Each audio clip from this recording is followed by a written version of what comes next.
হযরত ওমর বলে, আল্লাহ,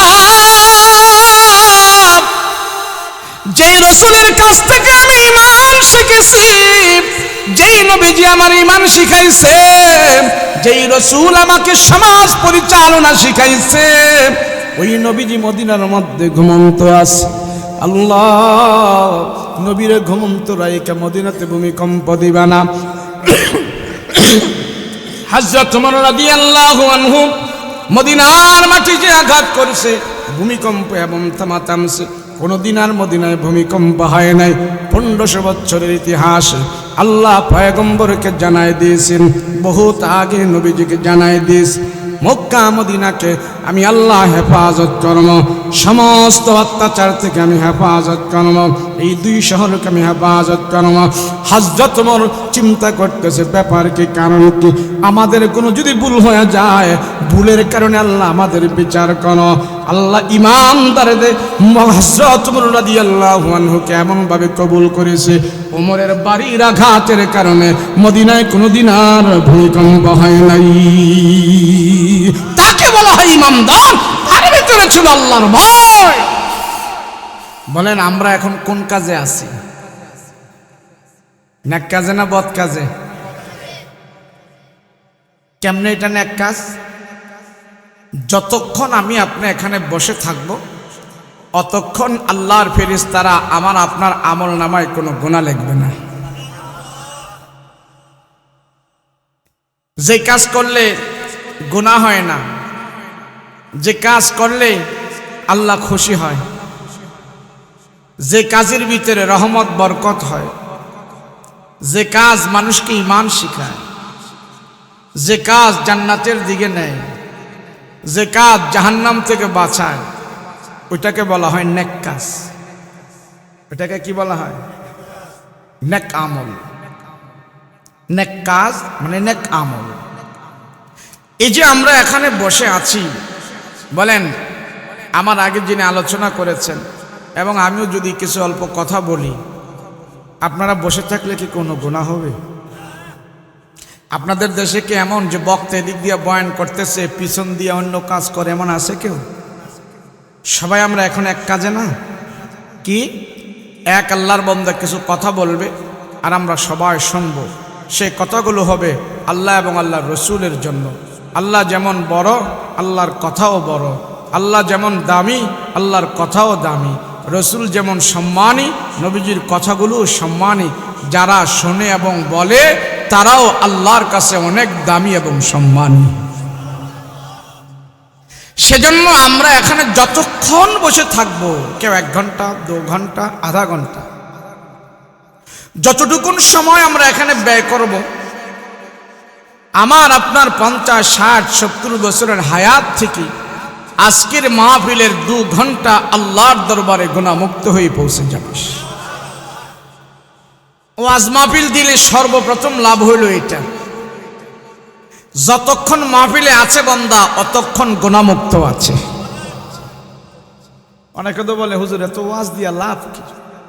কই মানুষ তো হেদায়েত হয় না, মানুষ তো নামাজিওয়ালা হয় না, মানুষ তো সুদ কুদ ছাড়ে না, আরো ব্যভিচারের মধ্যে মানুষ বেশি লিপ্ত হইতেছে, এত ওয়াজ করে লাভটা কি?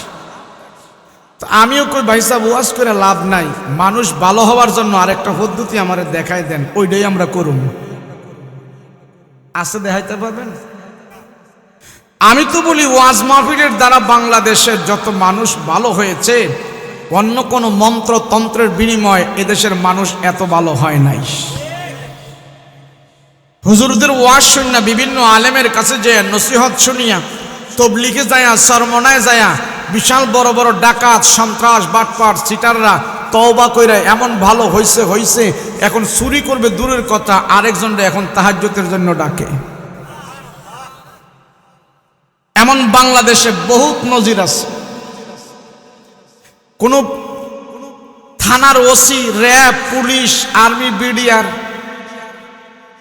এদেরকে যদি জিজ্ঞেস করি যে আপনার জীবনে যত জায়গায় চাকরি করছেন, ওই থানার সবচেয়ে বড় টপ লেভেলের বাটপার সিটারডারে আপনি থানার মধ্যে এনে পিটাইয়া খুব ভালো মানুষ বানাইছেন, আল্লাহর ওলি বানাইছেন, এমন প্রমাণ আসেনি আপনার কাছে? একজনও বলতে পারবে না যে না হুজুর গরু চুরু রান্না জেলে ঢুকাইছি, হ্যাঁ ডাকাতি বাইরেছে ঘরে মানুষ খুন করছে। জেল দিয়া ভালো হয়? এই র্যাব দিয়া কি ভালো হয়? আর্মি দিয়া কি ভালো হয়? আল্লাহর কোরআন দিয়া ভালো হয়। কথা বলেন ঠিক? সন্ত্রাস, রাহাজানি, লুটতরাজ, চাঁদাবাজ যত খারাপ আছে সব খারাপ ভালো হবে। এক সপ্তাহে সারা বাংলাদেশ ভালো হয়ে যাবে। চ্যালেঞ্জ, কোরআনের হাতে হাত রাখো। 1400-1500 বছর পিছনে যাও। মুহাম্মদুর রাসূলুল্লাহ সাল্লাল্লাহু আলাইহি ওয়াসাল্লাম মক্কা মদিনার খারাপ পরিবেশ মাত্র 23 বছরে ভালো করেছেন। কয় বছরে? জোরে কন, জোরে বলতে হবে, কয় বছর? নবীজির 23টি বছরে মক্কা মদিনায় যে একটি সোনার সমাজ উপহার দিয়েছে, কিয়ামতের আগ পর্যন্ত এমন সোনার সমাজ, মদিনার পরিবেশ, মক্কার পরিবেশ, এমন একটা পরিবেশ কিয়ামতের আগ পর্যন্ত কোন মানবের ইতিহাসে কেউ সৃষ্টি করতে পারবে না, পারে নাই, পারবেও না। কয় বছর? নবীজির নবুয়তের বছর কয় বছর? 23 বছর। কেমন যুগে আল্লাহ আমার রসুলকে পাঠিয়েছেন, যেই যুগের মানুষগুলো ছিল পথহারা,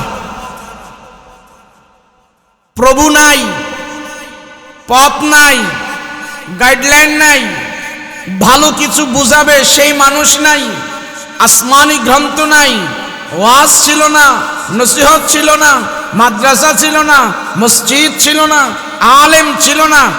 জাহালাত আর বদ্দিন তাদের ভিতরে ঢুকে ঢুকে এমন পরিবেশ তাদের হয়েছে যে বেশি করে মদ খাইতো এর সবাই সেলুট দিত। যার বাড়িতে বেশি করে মদের ড্রাম থাকতো এর সবাই জমিদার মনে করত। তো বলেন তো আকল কেমন নষ্ট হয়েছে? যে বেশি করে যার বাড়িতে মদ থাকতো, মদ, এরে বলতো যে না সে হলো সবচেয়ে পাওয়ারফুল, সে হলো জমিদার। মদ খেয়ে খেয়ে মাতলামি করত, যা ইচ্ছা তা করত, যার ইচ্ছা তারে মারত। এদের নিজের জীবনের কোনো দাম ছিল না, মৃত্যুর পরে কি হবে সেই ফিকির তো আরো আগে ছিল না। সন্ত্রাসী করত, ছোট্ট একটি কথা নিয়ে বাকবিতণ্ড হলে মারামারি লাইগা জাগায় দুইজনের শেষ। এমন এক পরিস্থিতির ভিতরে আমার আল্লাহ প্যারা নবী মুহাম্মদুর রাসূলুল্লাহ সাল্লাল্লাহু আলাইহি ওয়াসাল্লামকে প্রেরণ করেছেন। নবীজি যখন কালেমার দাওয়াত শুরু করলেন, আমার রাসূলের আখলাক ব্যবহার দেখে টপ লেভেলের সন্ত্রাসী পর্যন্ত ভালো হয়ে গিয়েছে।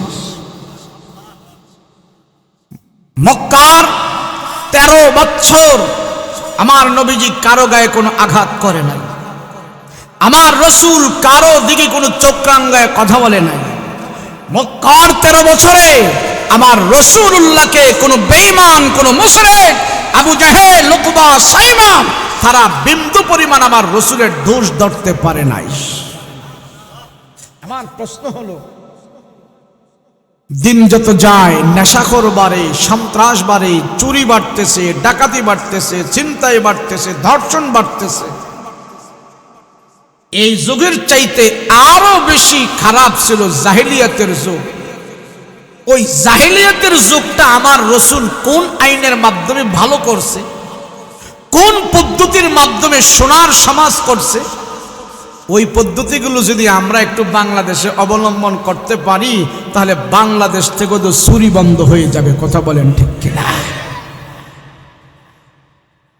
আরে মানুষ আমার রসুলের ইতিহাস জানে না, নবীজির আখলাক দেখে যত কাফের ভালো হয়েছে, নবীজির কথাবার্তা চাল চলন দেখে যত কাফের মুশরিক ভালো হয়েছে, হিসাব করলে দেখা যায় তরবারির দ্বারা এত ভালো হয় নাই, আমার রসুলের আদর্শ দিয়া মানুষ যত ভালো হয়েছে। আর আমি রসুলের উম্মত দাবি করি, মুসলমান দাবি করি, হাজি সাহেব গাজী সাহেব আমার কথা শুনলে পাড়া মহল্লার মানুষ হয়ে দূরে দূরে থাকে, দুরু দুরু করে। আসলে নাই রসুল পাক সাল্লাল্লাহু আলাইহি ওয়াসাল্লাম নবীজি আসলেন, নবুয়তি পাইলেন, আল্লাহ পাক দিয়েছেন। এক এক করে 40টি বছর আমার রসুল সেই কাফেরের সমাজে বসবাস করেছে। কার সমাজে? আবু জাহেল, উকবা, শাইবা, আবু লাহাব, ওলীদ ইবনে মুগীরা, বিশাল বড় বড় নেতা, যাদের দাপটে মাটি পর্যন্ত কাঁপত। আবু জাহেল এমন এক নেতা ছিল যার ডাক, নাম, হাত, শিক্ষা, দীক্ষা, দেহ, বডি, বংশ, মর্যাদা, সম্মান, ইজ্জত আকাশচুম্বী ছিল। ওই সমাজে আমার রসুল বসবাস করেছে। আবু জাহেলও আমার রসুলের নবুয়তির আগে বিন্দু পরিমাণ দোষ ধরতে পারে নাই। দোষ ধরবে তো দূরের কথা,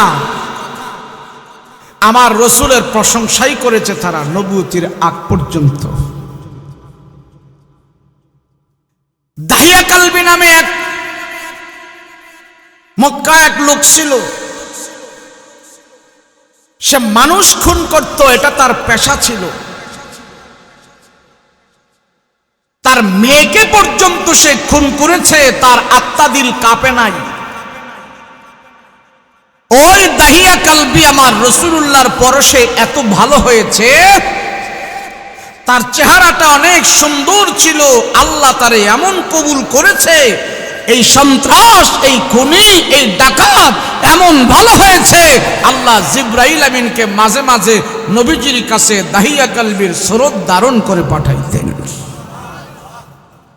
দাহিয়া কালবি একটা আতঙ্কের নাম ছিল মক্কায়।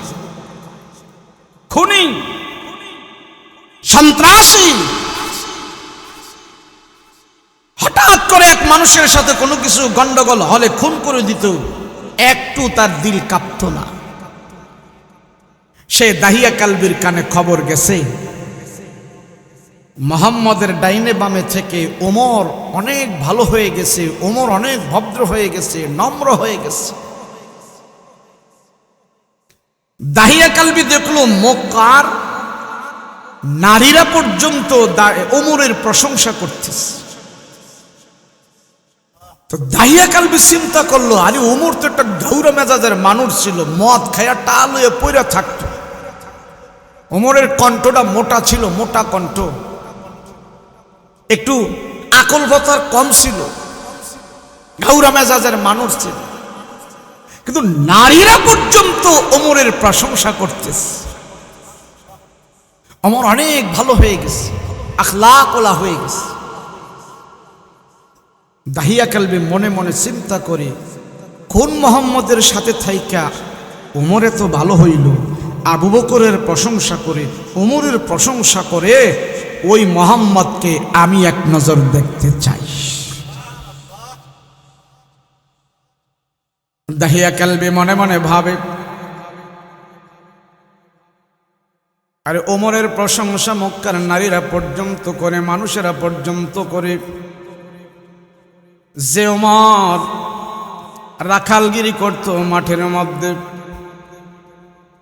ওমর একজন রাখাল ছিল, রাখাল মগা সগা মানুষ ছিল। ওই ওমরের প্রশংসা সবাই করতেছে, ওমরের প্রশংসা সবাই করতেছে, কারণ কি? কারণ কি? দাহিয়া কালবি সিদ্ধান্ত নিল, কার সাথে থেকে, কোন মুহাম্মদের সাথে থেকে এত ভালো হয়ে গেছে। হাঁটি হাঁটি পা পা করে আমার রসুলকে দেখার জন্য দাহিয়া কালবি বাড়ি থেকে রওনা দিল।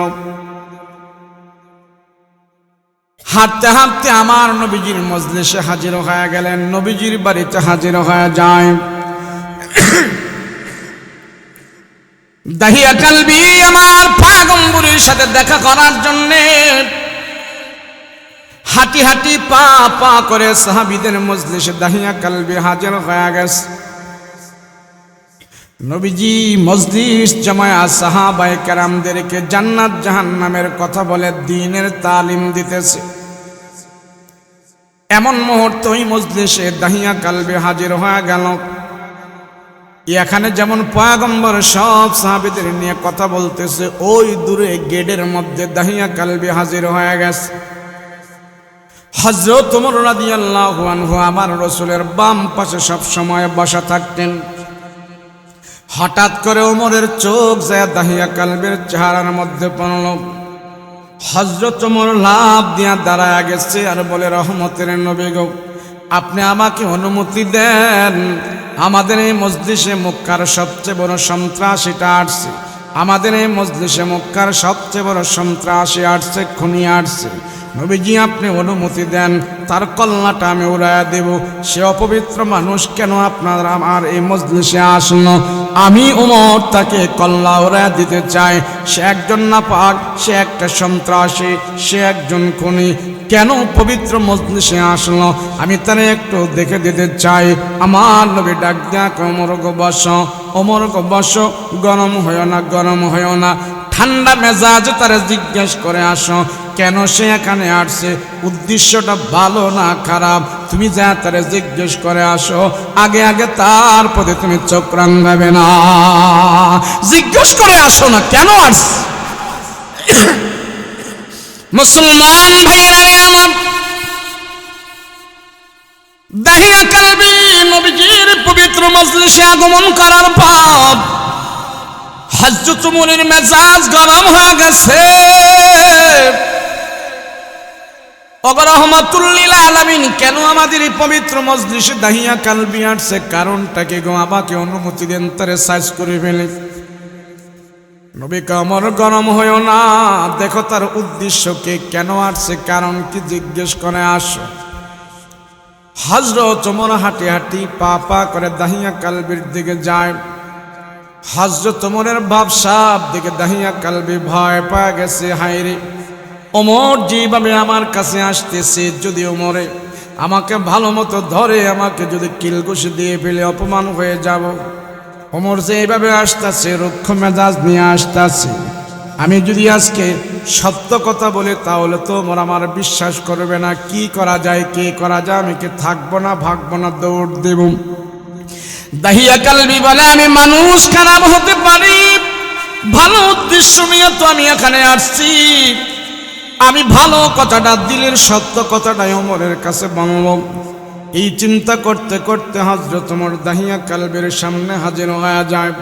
দাহিয়া কালবির সামনে হাজির হওয়ার পরে, ও দাহিয়া বলো, কেন তুমি আমাদের পবিত্র মজলিসে আসলা, কারণটা কি? তুমি তো নাপাক মানুষ, তুমি তো মানুষ খুন করো, তুমি তো মানুষ হত্যা করো, তোমার মেয়ে পর্যন্ত তুমি হত্যা করেছো, আমাদের এই মজলিসে তোমার জায়গা নাই, কেন আসছো বলো। মনের কথা বলবা, মুখের কথা নয়, দিলের কথা বলবা, উপরের কথা নয়। যদি এই মজলিসে কোনো দুই নম্বরই করো, উদ্দেশ্য যদি খারাপ হয়ে থাকে, আমার ওমরের হাত থেকে তোমাকে কেউ বাঁচাইতে পারবে না। তোমার দ্বারা যদি আমার নবী কোনো অপমান হয়, আমার হাত থেকে কিন্তু তুমি রক্ষা পাবে না। বলো বলো, কেন পয়গম্বরের মজলিসে আসলা, কারণটা কি? দাহিয়া কালবি বলে, ওমর গো, মনের উদ্দেশ্য আমার একটাই, খারাপ কোনো নিয়তে আমি আসি নাই, ভালো উদ্দেশ্যে আমি আসছি। আমি শুধু আসছি, কোন মোহাম্মদের সাথে থেকে তোমরা এত ভালো হয়ে গেলা, ওই মোহাম্মদকে আমি এক নজর দেখতে চাই। হযরত ওমর ডাক দিয়ে বললে, দাহিয়া, এখনো তোমার সময় আছে, তুমি সাবধান হয়ে যাও, তোমার মুখের কথা নাই, তোমার দিলের কথা বলো। তুমি যদি আমার ওমরের কাছে আজকে তুমি লুকোচুরি করো, আমার হাত থেকে কিন্তু তুমি বাঁচতে পারবা না, আমার তরবারি কিন্তু তোমার ঘাড়ের মধ্যে চলবে। উদ্দেশ্যকে ভালো করে বলো, সত্য করে বলো, বুগিসুগি করার কিন্তু এখন এখানে সময় নাই। সত্য বলো, মুখের কথা বলো, দিলের কথা বলো, এক করে বলো। দাহিয়া কালবি বলে, ওমর, তুমি জানো আমি একজন খারাপ মানুষ, এখানে খারাপ করার কিছু নাই, আমি আসছি সাথে থেকে এত পর চলাফেরা করো, এতদিন কোন নবীর সাথে তুমি সময় ব্যয় করেছো, ওই নবীর আমি একটু দেখতে চাই, ওই নবীর চেহারা আমি একটু দেখতে চাই, ওই মানুষটার সাথে আমি একটু কথা বলতে চাই, তুমি আমাকে বাধা দিও না। হযরত ওমর বলে, চুপ থাক, চুপ থাক, তোমাকে আমার রসুলের কাছে ডাইরেক্ট যেতে দেব না, আমার রসুল থেকে আমি পারমিশন নিয়ে আসি, নবী যদি অনুমতি দেয় তাইলে তোরে আমার রসুলের কাছে আমি নিয়ে যাব, তার আগে এক কদম তুমি আমার রসুলের সামনে যাওয়ার সাহস পাবে না। দাঁড়া এখানে। হযরত ওমর রাদিয়াল্লাহু আনহু ভেদ করে চলে আসলেন।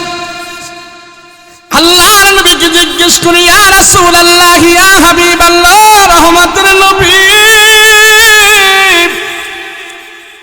এই মক্কার সবচেয়ে বড় সন্ত্রাসী দাহিয়া কালবি আসছে রসুল গো, সে বলতেছে আপনার সাথে নাকি দেখা করতে চায়, আপনার সাথে নাকি একটু কথাবার্তা বলতে চায়।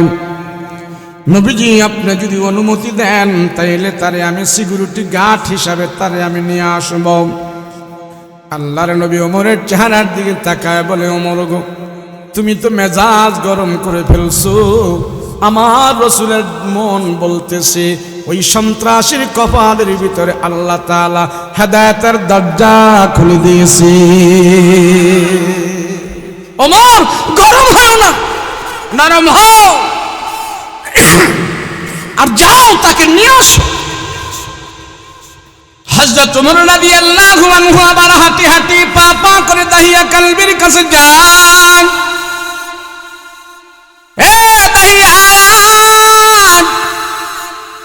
রাহমাতুল লিল আলামিন বলেছে যাওয়ার জন্য, আয় আয় আয় আয়।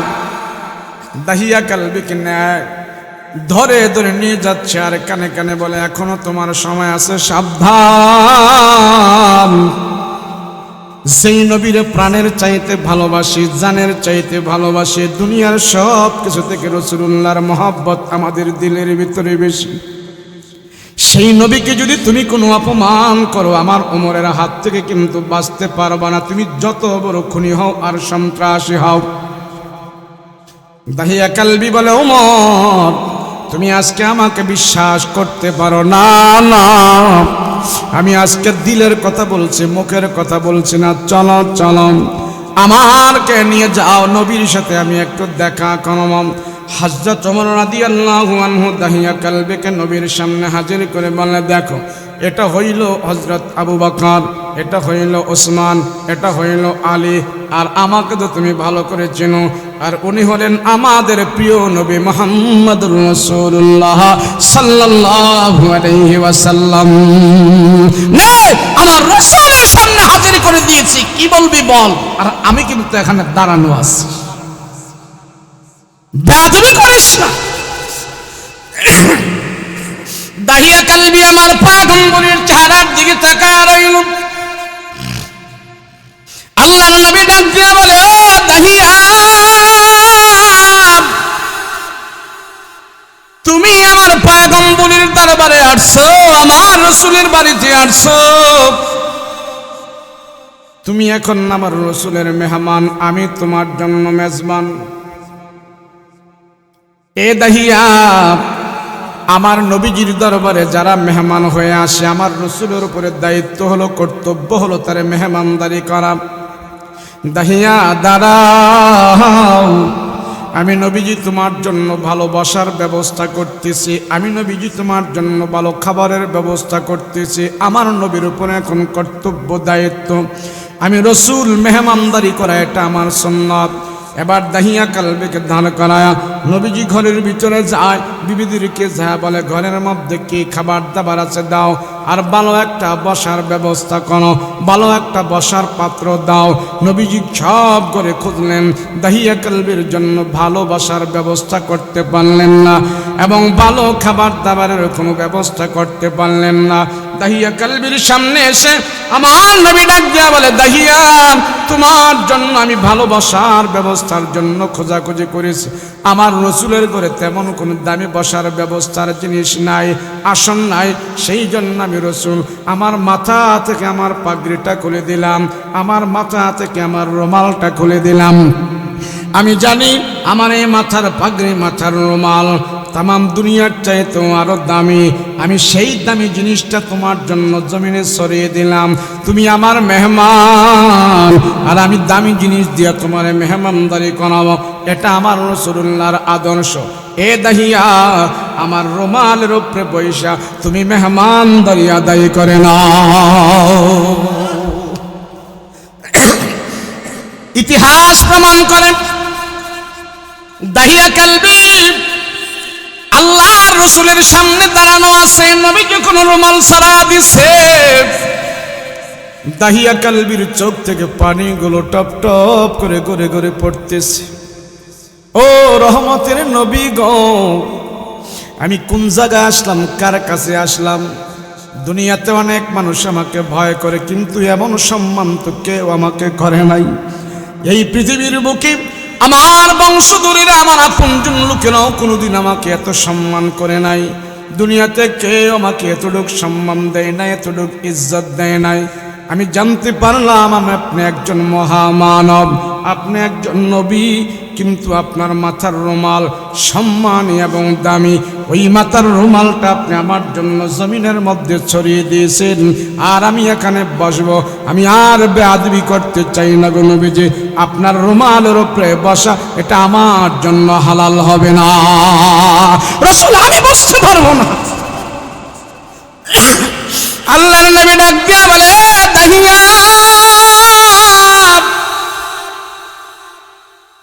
আমি নবী আখলাক ওয়ালা নবী। আল্লাহ আমার দুনিয়াতে আখলাক দিয়ে পাঠিয়েছে।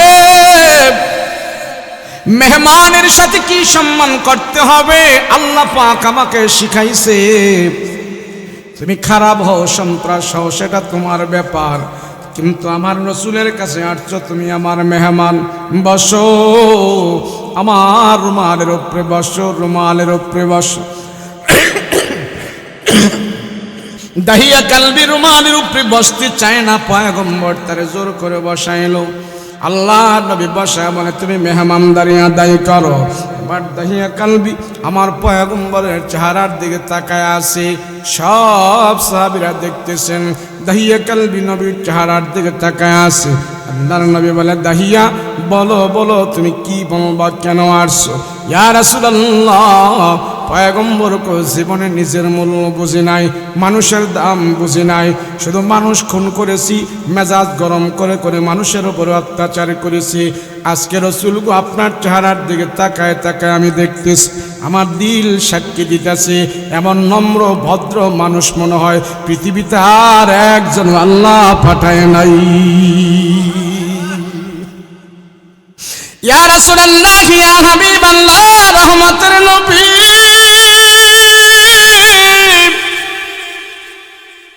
আমার দিল সাক্ষী দিতেছে হযরত ওমর আর আবু বকর যেভাবে আপনার সাথে থেকে তারা এত ভালো হয়ে গেছে, তাদের প্রশংসা যখন মক্কা মদিনায়, মক্কাতে নারীরা পর্যন্ত করতেছে, ছোট ছোট বাচ্চারা তাদের প্রশংসা করে।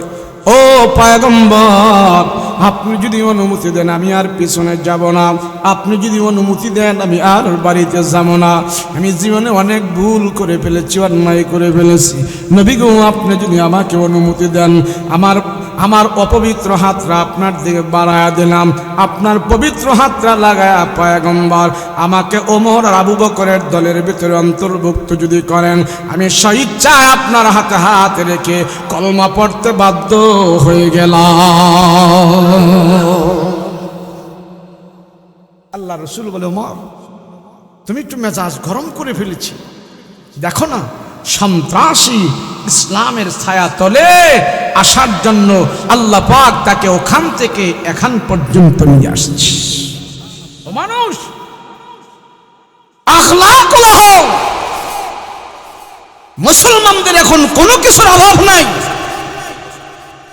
মুসলমানের এখন সংখ্যায় অনেক বেশি, টাকায় অনেক বেশি, মাল দৌলতেও বেশি, ক্ষমতায়ও বেশি, সব দিক দিয়ে বেশি বেশি। এরপরও মুসলমান তাম পৃথিবীর বুকে কুত্তার মতো পিটানি খাইতেছে। কারণ কি? আমার আর তোমার ভিতর থেকে আমার রাসূলুল্লাহর আখলাকগুলো দূর হয়ে গিয়েছে। মুসলমান কি সংখ্যায় কম? আরে কম কম। মুসলমানেরা মালেও কম। এই পৃথিবীতে ব্যক্তিগতভাবে মুসলমানেরা হলো জমিদার। মুসলমানদের মাল দৌলত, যত খনিজ সম্পদ আছে আল্লাহ সব খনিজ সম্পদগুলো মুসলমানের দেশে দান করেছে। তেলের খনি, গ্যাসের খনি, পেট্রোল, অকটেল, ডিজেল, এমনকি স্বর্ণের খনিগুলো আল্লাহ মুসলমানের দেশেই দান করেছে। এত মাল দৌলত থাকার পরে, এত খনিজ সম্পদ থাকার পরে, এরপরও আজকে মুসলমানেরা আসমানের নিচে খোলা আকাশে বাস করতে হয়, বাষ্পহারা হয়ে, শরণার্থী হয়ে মুসলমানেরা এই জমিনে থাকতেছে। কারণ চেচনিয়া, বসনিয়া, আরকান, এই যে রোহিঙ্গারা, সব মুসলমানদের অবস্থা কেন হইল? হওয়ার পিছনে কারণ আছে, কারণ আছে। কারণ হইল এমন এক জামানা আসবে, রসুল বলেছেন তোমাদের উপরে বিজাতিদের আক্রমণ এমন হবে, দস্তরখানে যখন ক্ষুধার্ত ব্যক্তি বসলে ভাত টেনে টেনে একবারে খেয়ে ফেলে, তোমাদের উপরও ওই বেঈমানেরা রাক্ষসের মতন চাপিয়ে বসবে। সাহাবীরা জিজ্ঞেস করলেন, ইয়া রাসূলুল্লাহ, আমরা কি সংখ্যায় কম হব? বলে, কম হবে না, তোমরা সংখ্যায় বেশি হবে।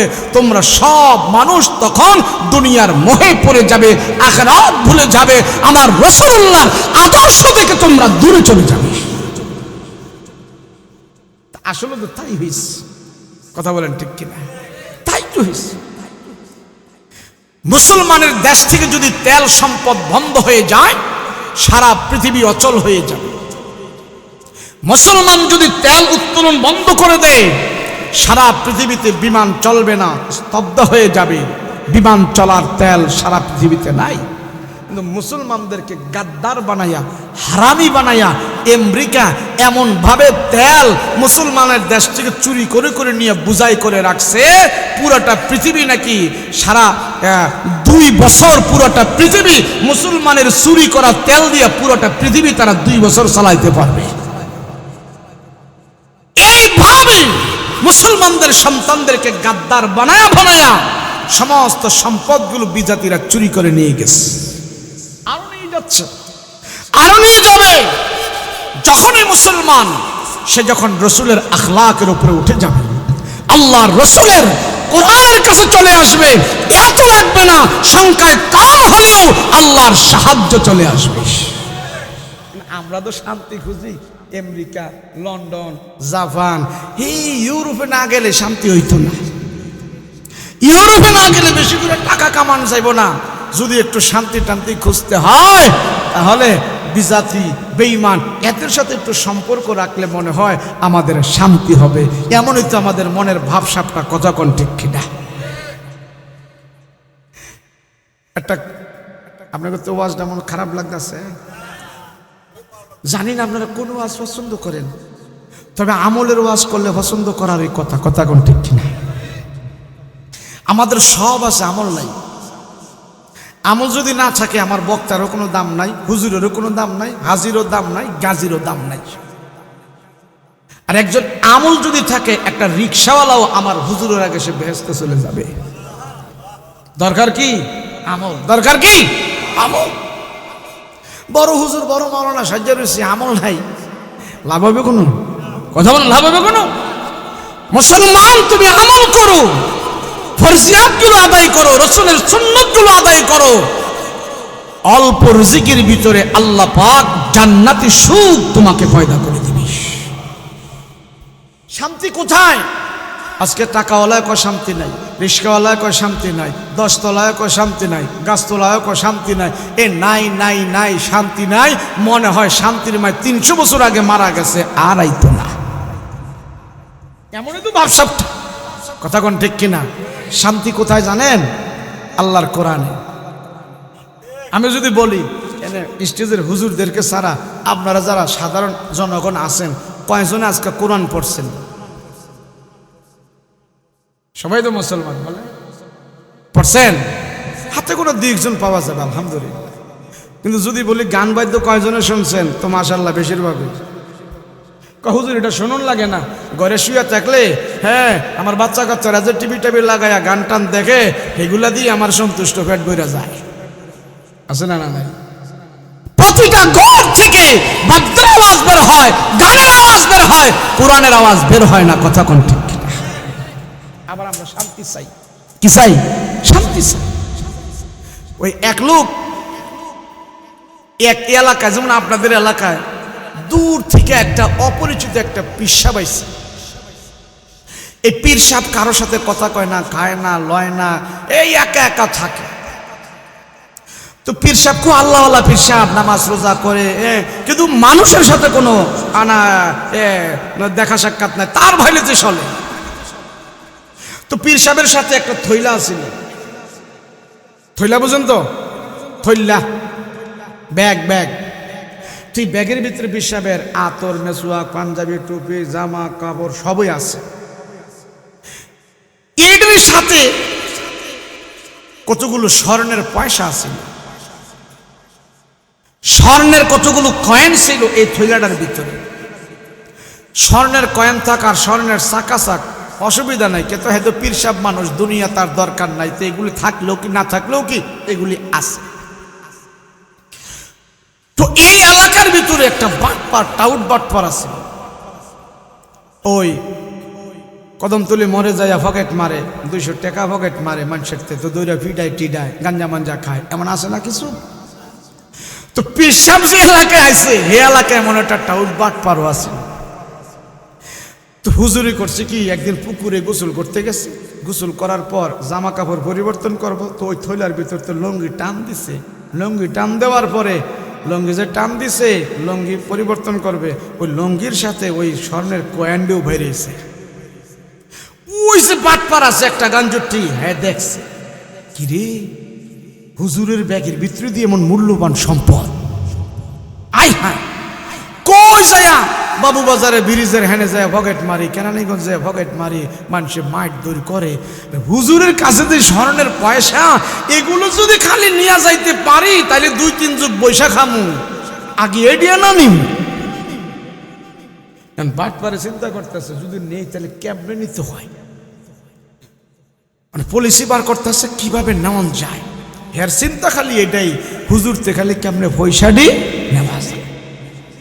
এখন সে চিন্তা করতেছে কেমনে নেওয়া যায়, কেমনে বুদ্ধি বার করছে, আমিও একটা সুডু খাট হুজুর হইয়া যাই, মৌলবি হইয়া যাই, টুপি পাঞ্জাবি লাগাইয়া হুজুরের সাথে মিশা যামু, খেদমত করমু, এই করমু সেই করমু, বক্কর চক্কর কইরা হুজুরের লগে থাইকা এর স্বর্ণের পয়সাগুলো সব নিয়ে যামু। এই ফোন দিয়ে এই চিন্তা ভাবনা করে বাড়ির যে টুপি লাগাইছে, পাঞ্জাবি লাগাইছে, লাগায় দেখে মাশাআল্লাহ আমারও একটা সুডু কাঠর দেখা যায়, আমি তো বড় সিটার, ইডার বোঝা যায় না। এমনি করছে আইস হুজুরের সাথে আইসা, ওস্তাদজি জীবনে বহুত মানুষ দেখছি, আপনার মতো এমন মানুষ দেখি নাই, আমি জীবনে বহুত পাপ করছি, তো নিয়ত করছি এখন থেকে ভালো হইয়া যামুগা, আর খারাপ করবো না।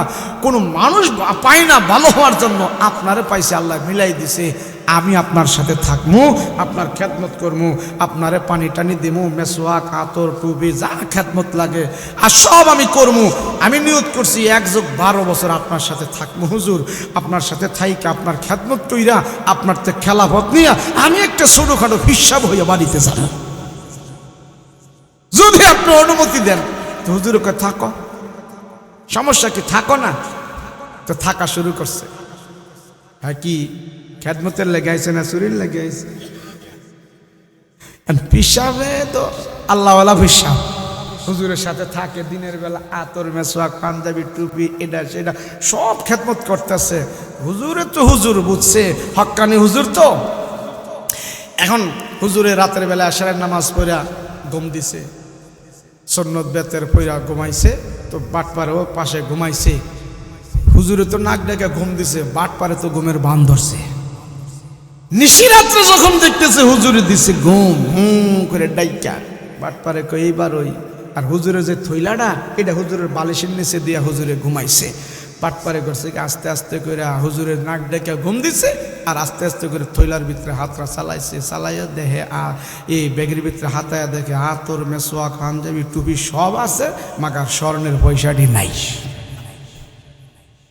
হ্যাঁ আল্লাহ, এটা কি দিনের বেলা দেখছে, রাত্রে এটা গেল কোন? আবার হাত দিছে, না নাই, বেশি হাত দিলে তো হুজুরে সজাগ হয়ে যাইব। তা আবার ঘুমাই রয়েছে। আরে চিন্তা করে, আরে দিনের বেলা দেখছি, সন্ধ্যার সময় দেখছি, রাত্রেটা গেল কো। যাক, আজগা মিস হয়েছে। সকালবেলা উঠছে, ওইটা সাইরে আবার সুন্দর মতন হুজুরের খেদমত টেদমত করতেছে। দিন পার হয়েছে, দিনের বেলা দেখছে, দেখে টেকে রাখছে যে দিনের বেলা আবার সকালবেলা উঠা দেখে কি ওই স্বর্ণের পয়সাগুলো হুজুরের থলের ভিতরে আছে। হ্যাঁ, তো মাথা নষ্ট, রাত্রে গেল কই গুলা, আজকে রাত্রে মিস নাই। তো আজকেও আবার সারাদিন গেছে, যাওয়ার পরে এই হুজুরে আবার রাত্রে 10টার পরে যখন সুন্নত বেতের নফল টফল পরে হুজুরে ঘুমাইছে, হ্যাঁ হুজুরের পাশে ঘুমাইছে। এখন হুজুরে ঘুম দিছে, আর হ্যাঁ তো কয় আজকা দেখছি, আজকা মিস নাই। আজকা করছে কি, আবার এই হুজুরে তো থইলা হুজুরের বালিশের নিচে দিয়ে ঘুমাইছে। আই আস্তে আস্তে করে থইলার ভিতরে হাতাইতেছে, হাতায় দেখে আজগাও আতর মেসোয়াক পাঞ্জাবি টুপি আছে, মাগার স্বর্ণের পয়সাটি আজগাও নাই। মাথায় হাত দিয়েছে, হাই হাই খোদাইটি যাই কই। এমন করে 3 দিন 7 দিন এই চেষ্টা চালাইলো। 7 দিন চালাইও পয়সাগুলো আর নিতে পারে না। হ্যাঁ, বুঝতে পারছে কইটা হক্কানি হিসাব, ওনার থেকে পয়সা চুরি করা যাইব না।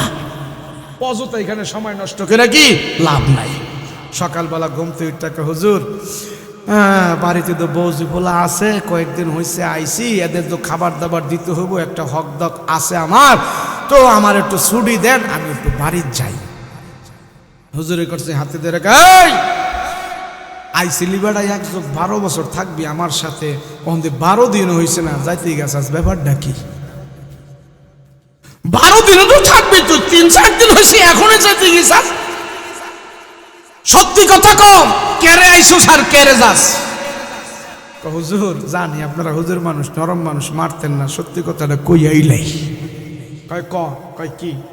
আইছিলাম হুজুর ভালো হওয়ার লেগে না। কে লেগা?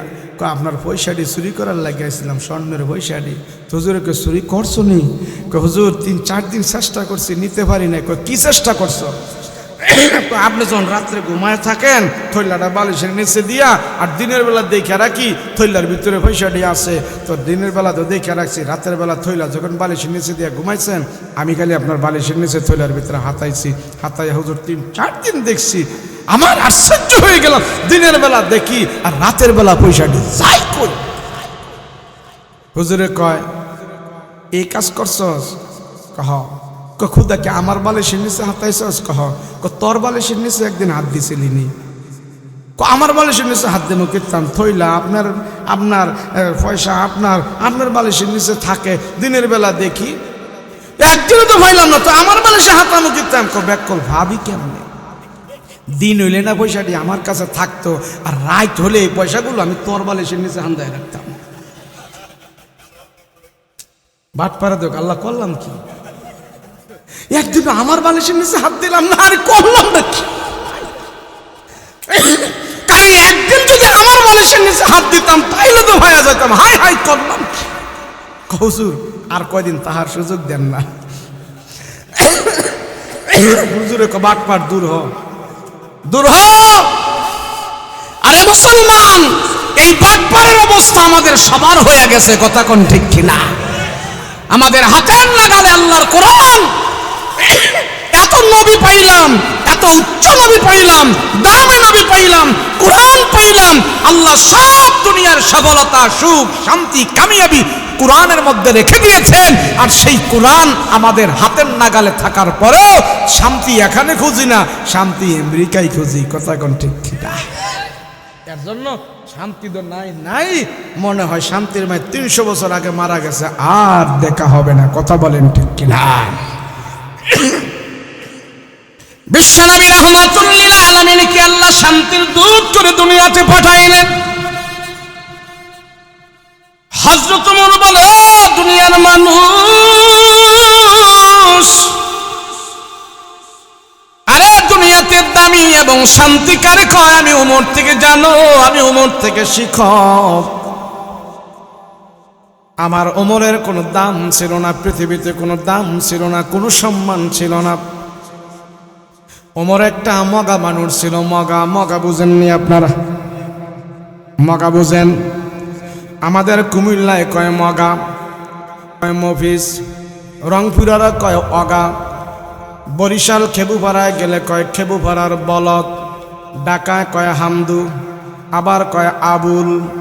এমন একটা মগাসগা মানুষ ছিলেন হযরত ওমর। হযরত ওমর বলে, ওই মগাসগা মানুষ থেকে আল্লাহ পাক আমার নবীজির বরকতে আমাকে আল্লাহ এত দামি বানায়া দিছে।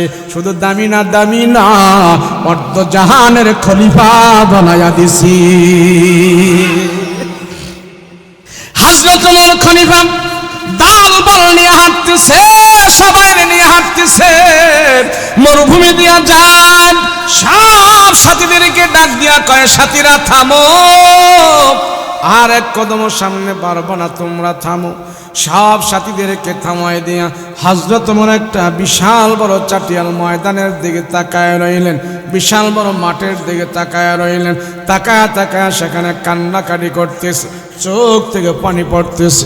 সঙ্গী সাথীরা সাহাবীরা ডাক দিয়া কয়, ওগো নবীর সাহাবী ওমর, আপনার কিসের অভাব, কিসের দুঃখ? আপনি তো আমাদের খলিফা, অর্ধ জাহানের খলিফা, আপনি কেন কান্না করেন? এই মাটির দিকে তাকায় কেন আপনি কান্না করেন? কারণ কি বলেন? হযরত ওমর বলে, ও সাহাবীরা, তোমরা আমারে কাঁদতে দাও। আজকে মালিকের দরবারে প্রশংসা করে আমি কান্না করতেছি। বলে কেন? আমি ওমর, আজকে তোমাদের আমিরুল মুমিনিন, আজকে আমি ওমর এত বড় দামি মুসলমানদের একজন খলিফা। এই যে দেখো বড় মাঠটা আছে, বড় চাটিয়াল ময়দানটা আছে, আমি ওমর এই ময়দানে আমার বাবার ছাগল বকরিগুলো চড়াইতাম। আমি একজন রাখাল ছিলাম, ওই রাখাল থেকে টান দিয়া আল্লাহ তাআলা আমাকে অর্ধ জাহানের খলিফা বানাইছে। ওই রাখালগিরির কথাটা মনে করে আমি ওমর এখন কান্না করতেছি। সাহাবীরা রে, আমার রাসূলের বরকতে আল্লাহ আমারে এত সম্মান দিয়েছে।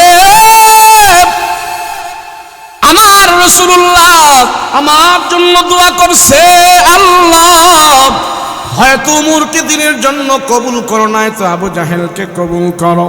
আমার রসুলের দোয়ার বরকত আমি ওমর পেয়ে গিয়েছি। পাওয়ার পরে দেখো আমি কত বড় নামী হয়ে গেছি, কত বড় সম্মানী হয়ে গেছে। এটা ওমরের কোনো কর্তৃত্ব নয়।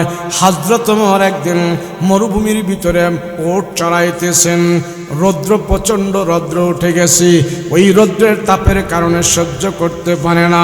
হযরত ওমর একটু ছায়ার জন্য ওটের পিছনে যায় বসছে। ওটের ছায়া, আর হযরত ওমর ওটের পিছনে বসছে, পিছনে বসে রয়েছে একটু ছায়ার জন্য, রৌদ্র যেন না লাগে। ওই নিচে বসে আছে, আর ওট লেদায়া দিছে, পায়খানা করে দিছে। হযরত ওমরের মাথায় পায়খানা পড়ে গেছে। ওই পায়খানা নিয়ে বিকালবেলা বাড়িতে হাজির হয়ে গেছে। হযরত ওমরের বাপ ডাক দিয়া কয়, ওমর রে, তোর মাথায় কি? হযরত ওমর এইভাবে হাত দিয়া মাথা থেকে এনে দেখে ওটের লাদা। হযরত ওমরের বাবায় বলে, ওমর রে, এটা কি? বলে ওটের পায়খানা। কয়, তোর মাথায় ওটের পায়খানা কেমনে গেল? কারণ কি? কয়, বাবা, একটু ছায়ার জন্য, আরামের জন্য ওটের নিচে দিয়ে বসছিলাম, ওটটা পায়খানা করে দিছে। ওমর রাদিয়াল্লাহু আনহুর বাবা ডাক দিয়া কয়, কোন সময় পায়খানা করেছে? এখনো তোর মাথায় পায়খানা আছে, তুই কেন সরাইলি না? হযরত ওমর রাদিয়াল্লাহু আনহু কোনো কথা বলতে পারে নাই। ওমরের বাবা ডাক দিয়া কয়, ওমর রে, তোরে আল্লাহ বোকা শোকা বুদ্ধিহীন বানাইছে, একটা বলদের মতন তোরে বানাইছে। জানি না দুনিয়াতে তুই কোন কাম করে যে খাবি, তোরে নিয়ে খুব বিপদে আছে। হযরত ওমর বাবার কথা বলে বলে কান্না করে আর বলে, ও সাহাবীরা, আমার পয়গম্বরের মহব্বতে আর ভালোবাসায় দোয়ার বদলতে আল্লাহ ওমরকে আজকে অর্ধ জাহানের খলিফা বানায়া দিছে। আমগরে যদি গরিব থেকে, রিস্কাওয়ালা থেকে, গরিব থেকে যদি আল্লাহ টাকা টোকা একটু বেশি দেয়, আমগো ব্যবসা বই আলাদা। কথা কোন ঠিক না? নাকেদা সিং পরে, কিন্তু বেড়ার অনেক টাকা টোকা আছে, হের সাথে কথা কওয়ার সাইড পাওয়া যায় না, আছে না নাই? আর ওমরকে আল্লাহ অর্ধ জাহানের প্রেসিডেন্ট বানায়া দিছে। হযরত ওমর বলে, আমার ভিতরে ব্যবসা নাই, আমি জানি আগে কি ছিলাম। কথা কোন ঠিক কিনা? ও মানুষ, কৃতজ্ঞতা স্বীকার করো না। হযরত ওমর রাদিয়াল্লাহু আনহু মানুষের দায়িত্ব পালন করেছে, সবার খোঁজ খবর রেখেছে। মদিনার বুকে একদিন ভূমিকম্প হয়ে গেছে। হযরত নূর রানিং প্রেসিডেন্ট, মদিনার বুকে ভূমিকম্প। মদিনার মানুষগুলো দৌড়াদৌড়ি করতেছে, হোরাহরি করতেছে, নারী পুরুষগুলো কান্নাকাটি করতেছে, গাছপালাগুলো লড়াচ্ছে, গাছপালাগুলো এভাবে ঝাঁকতেছে, লড়াচড়া করতেছে, মাটিগুলো কাঁপাকাঁপি করতেছে। ওমর রাদিয়াল্লাহু আনহু ঘর থেকে বের হয়ে গেছে। হায় হায়, মদিনার নারী পুরুষেরা কান্নাকাটি শুরু করে দিয়েছে, বৃদ্ধ বাবারা কান্নাকাটি করতেছে, বাচ্চারা কান্নাকাটি করতেছে। ওমর রাদিয়াল্লাহু আনহু আশ্চর্য হয়ে গেল, কি ব্যাপার? আর এই মদিনার শহরে মুসলমানেরা বাস করে, ইমানদারেরা বাস করে। বিশ্বনবী রাহমাতুল লিল আলামিন এই মদিনার মাটিতে ঘুমন্ত আছে, আর আমি ওমর এই মদিনা পরিচালনা করতেছি। নবীজি যেইভাবে আমাকে দেখাইছে সেইভাবে মদিনার সমাজটা আমি পরিচালনা করতেছি। কিন্তু মদিনার বুকে আল্লাহ তাআলা রাসূলকে এখানে রাইখা মদিনার মানুষকে কেন এমন অশান্তি দিতেছে? কেন মদিনার মানুষদেরকে ভয় দেখাইতেছে? মদিনার মাটি কেন কাঁপাকাঁপি করবে? এই জমিনে তো আমার পয়গম্বর ঘুমন্ত আছে। মদিনার মানুষগুলোকে এমনভাবে কেন আল্লাহ এইভাবে গজব দিয়া মদিনার মানুষগুলোকে কেন এইভাবে এমন করবে? হযরত ওমর রাদিয়াল্লাহু আনহু মুরাকাবায় মুশাহাদায় বসে গেল, হাত উঠে আল্লাহর দরবারে ডাক দিয়া, আল্লাহ, আমি ওমরের যদি কোনো ভুল হয়ে থাকে তুমি আমাকে বলে দাও, আমি শুধরায় নেব। তারপরও আমার কারণে মদিনার একটা নাগরিককেও তুমি কষ্ট দিও না, কাউকে কষ্ট দিও না। হযরত ওমর মুরাকাবায় বসে গেল, মুশাহাদায় বসে গেল, আল্লাহর দরবারে হাত উঠে ডেকে বলে, মালিক,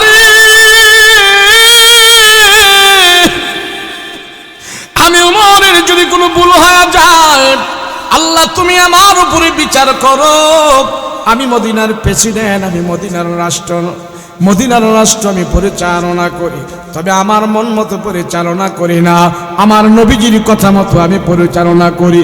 রাষ্ট্র কিভাবে পরিচালনা করতে হয়, সমাজ কিভাবে পরিচালনা করতে হয়, আমার রসুলের ডাইনে বাম থেকে আমি শিখেছি।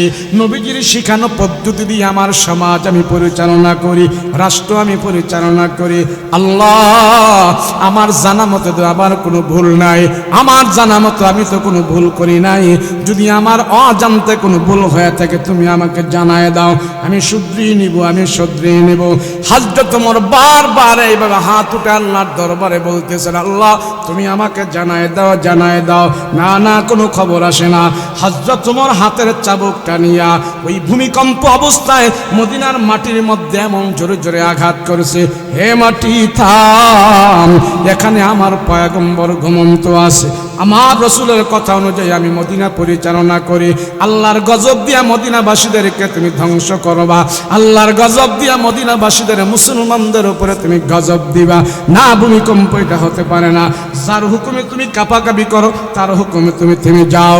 হযরত ওমর মদিনার বুকে এমন ভাবে তিনটা আঘাত করে করে বলছে, মাটি থাম থাম থাম, আর কোনো নাড়াচাড়া করবে না। ওই ইমানদার ওমরের আঘাতের কারণে মাটি এমন থামছে।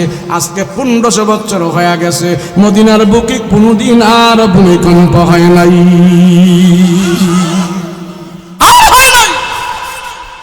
হযরত ওমর বলে, আল্লাহ, যেই রসুলের কাছ থেকে আমি ঈমান শিখেছি, যেই নবীজি আমার ঈমান শিখাইছে, যেই রসুল আমাকে সমাজ পরিচালনা শিখাইছে, ওই নবীজি মদিনার মধ্যে ঘুমন্ত আছে। আল্লাহ, নবীর ঘুমন্ত রাইকা মদিনাতে ভূমিকম্প দিবা না। হযরত ওমর রাদিয়াল্লাহু আনহু মদিনার মাটি যে আঘাত করেছে, ভূমিকম্প এবং থামছে। কোনদিন আর মদিনায় ভূমিকম্প হয় নাই। 1500 বছরের ইতিহাস আল্লাহ পয়গম্বরকে জানাই দিয়েছেন, বহুত আগে নবীজিকে জানাই দিয়েছে। মক্কা মদিনাকে আমি আল্লাহ হেফাজত করব। সমস্ত অত্যাচার থেকে আমি হেফাজত করব, এই দুই শহরকে আমি হেফাজত করব। হযরত ওমর চিন্তা করতেছে ব্যাপার কি, কারণ কি, আমাদের কোনো যদি ভুল হয়ে যায়, ভুলের কারণে আল্লাহ আমাদের বিচার করো। আল্লাহ ইমানদারদের হযরত ওমর রাদিয়াল্লাহু আনহুকে এমনভাবে কবুল করেছে, ওমরের বাড়ির আঘাতের কারণে মদিনায় কোনোদিন আর ভূমিকম্প হয় নাই। তাকে বলা হয় ইমানদার, তার ভিতরে ছিল আল্লাহর ভয়। যে ওমর মদ না খাইলে একদিন ভালো লাগতো না, সেই ওমরের বাড়ির আঘাতে আল্লাহ বলে আমি থামায়া দিছি মদিনার ভূমিকম্প।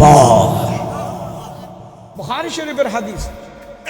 আল্লাহর এমন কিছু প্রিয় মানুষ পৃথিবীতে আছে, তারা যখন আল্লাহর কাছে আবদার করে, বায়না করে, তাদের সম্মান ইজ্জতের দিকে তাকায়া আল্লাহ পাক তাদের দোয়া কবুল করে ফেলে। এর ভিতরে একজন হলেন হযরত ওমর রাদিয়াল্লাহু আনহু, যাকে রাসূল বলেছেন আমার পরে যদি কেউ নবী হইতো, ওমর দুনিয়াতে নবী হইতো।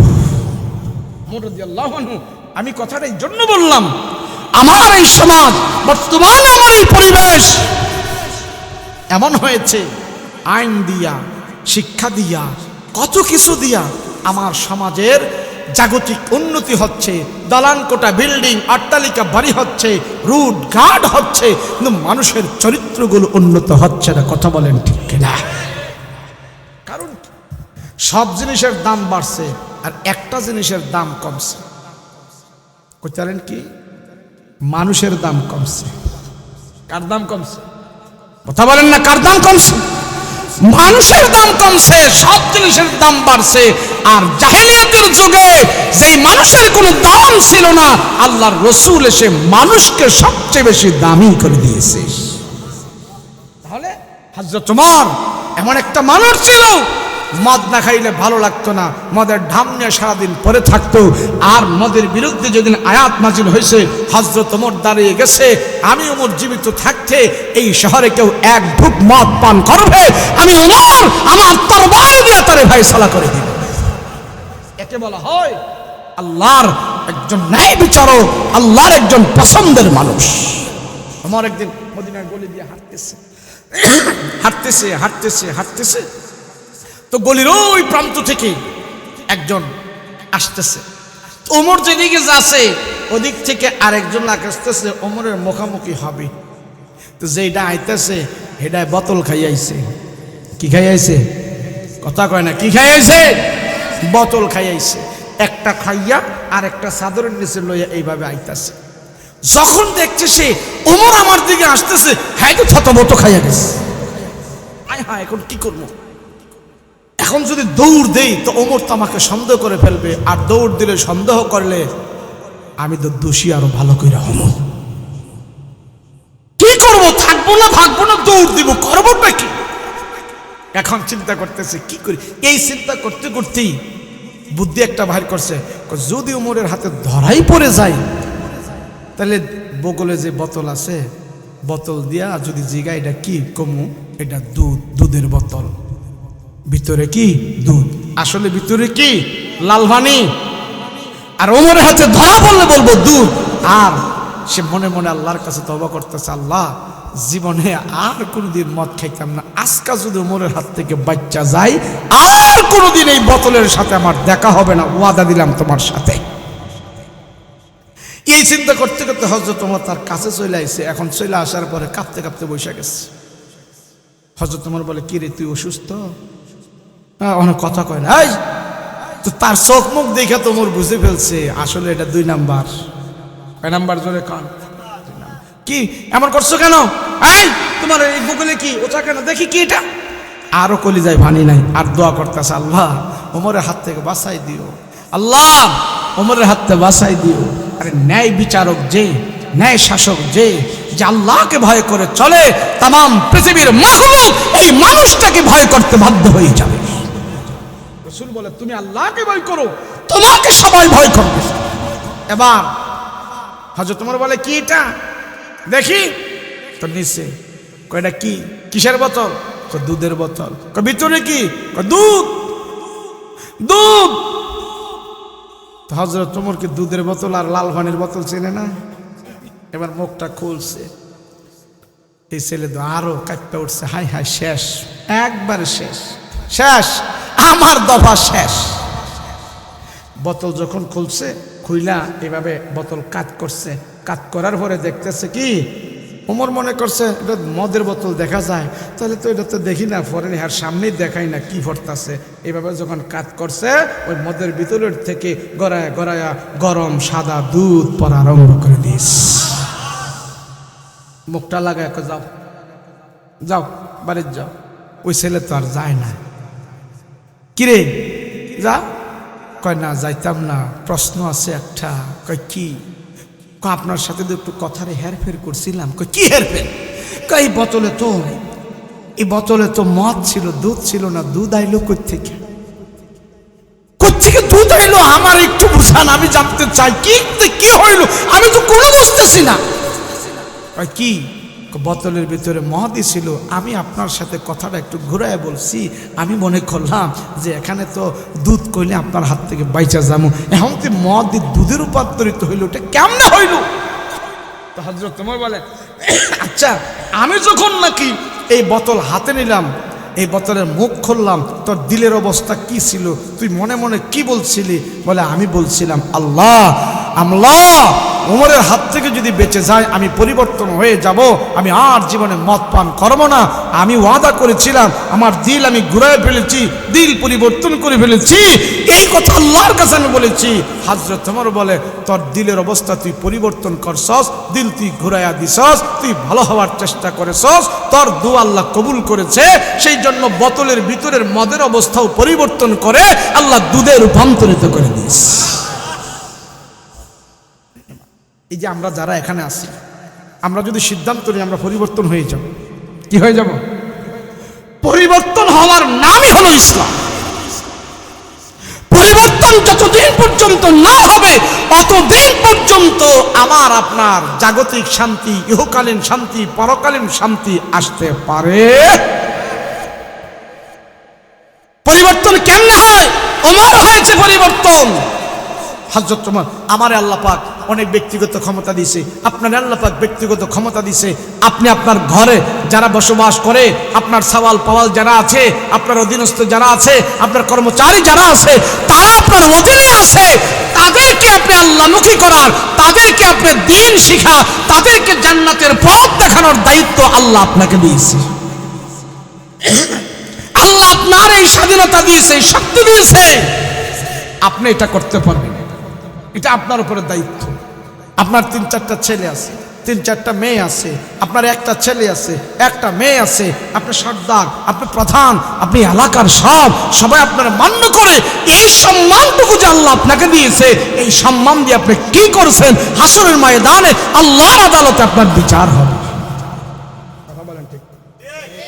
এই সমাজে বহুত নেতা আছে, বহুত নেতা আছে, নেতারা যুবকদেরকে দিয়ে নেশার ব্যবসা করে, আছে না? না, নেশার ব্যবসা করে, নেতার বাড়িতে দলান উঠে, আর এই সমাজের যুবকদের জীবন ধ্বংস হয়ে যাচ্ছে, আছে না? কথা বলেন, আছে না? নাই? আমার অনেকজনে বলে, হুজুর একটু কান্দুন্না ওয়াজ করেন। কান্দুন্না ওয়াজ করে কিচ্ছু লাভ নাই। আপনি যদি সদো খান, ঘুষো খান, নামাজও পড়েন, দরগাতে যান, দুর্গাতে যান, ডাইনে বামে এমনে হেমনে চলেন, আর বইয়া বইয়া কান দেন, একটু লাভ হবে না, একটু লাভ হবে না। আপনার কান্দা যদি আল্লাহর দরবারে কবুল হতে হয়, আপনার রিজিক আগে হালাল হতে হবে। কথা বলেন ঠিক কিনা? আজকে এই যুব সমাজের দিকে তাকাইলে, এই যুব সমাজের দিকে তাকাইলে, যুবতীদের দিকে দেখলেন, তাদের যে অবস্থা, তাদের যে চলাফেরা, শয়তানও হার মানে। কথা কোন ঠিক কিনা? কেন হইল? আমার ছেলে, আমার মেয়ে কেন এমন হইল? আমি শাসক, আমি এই সমাজের একজন শাসক, আমার চিন্তা নাই, আমার চেতনা নাই, সমাজ আমি কিছু ভালো কিছু দিব, ইসলামের কাজ করব, আল্লাহর কাজ করব, এমন চিন্তা চেতনা যদি আমার না থাকে, আল্লাহ যেন আমার শাসক বানাইছে, হাসরের ময়দানে আমি জবাবদিহি করতে হবে, আমি জবাব দিতে হবে। হযরত ওমর রাদিয়াল্লাহু আনহু, এ যুবক ভালো করে শোনো, আল্লাহর রাসূল বলেন যে যুবক তার যৌবন অবস্থায় তার যৌবন কি পবিত্র রাখে, যৌবনের একটা গরম আছে, যৌবনের একটা তাপ আছে, যৌবনের একটা পাওয়ার আছে। রাসূল বলেন সে পাওয়ারটা যদি তুমি পবিত্র রাখো, তোমার যৌবন যদি পবিত্র রাখো, জিনা করো না, তোমার যৌবনের ক্ষুধা অপব্যবহার করো না, আল্লাহর ভয়ে যদি কন্ট্রোল করো, আল্লাহ ডাক দিয়া কয়, রাসূল ডাক দিয়া কয়, যুবক তুমি যদি আল্লাহর ভয়ে জিনা করো না, গুনাহ করো না, মর্দমে নষ্ট করো না, তুমি যদি ইবাদত বন্দেগী করো, তোমার ইবাদত বন্দেগীটা নবীদের ইবাদত বন্দেগীর মতন আল্লাহর দরবারে কবুল হয়ে যাবে। আল্লাহর রাসূল বলেন হাসরের ময়দানে আরশে আজিমের যে ছায়া থাকবে, নবীরা সেখানে বসা থাকবে। যে যুবক আল্লাহর ভয়ে কোনো গুনাহ করে নাই, যে যুবক আল্লাহর ভয়ে তার যৌবন নষ্ট করে নাই, আখিরাতের ভয়ে তার যৌবন পবিত্র রাখছে, নবীজি বলেন হাসরের ময়দানে আরশে আজিমের ছায়া থাকবে, সেই ছায়ার মধ্যে একমাত্র ভিআইপি মেহমান নবীরা সেখানে থাকবে। নবীজি বলেন যে যুবক তার যৌবনকে অপব্যবহার করে নাই, নারীর পেছে ঘুইরা নষ্ট করে নাই, ওই যুবককে আল্লাহ তাআলা হাসরের ময়দানে নবীদের সাথে সে ছায়ার মধ্যে, সে ছায়ার নিচে নবীদের সাথে বসার ব্যবস্থা করে দিবি। আল্লাহ পাক কোরআনে কারিমে বলেন ওয়ালিমান খাফা মাকামা রাব্বিহি জান্নাতান।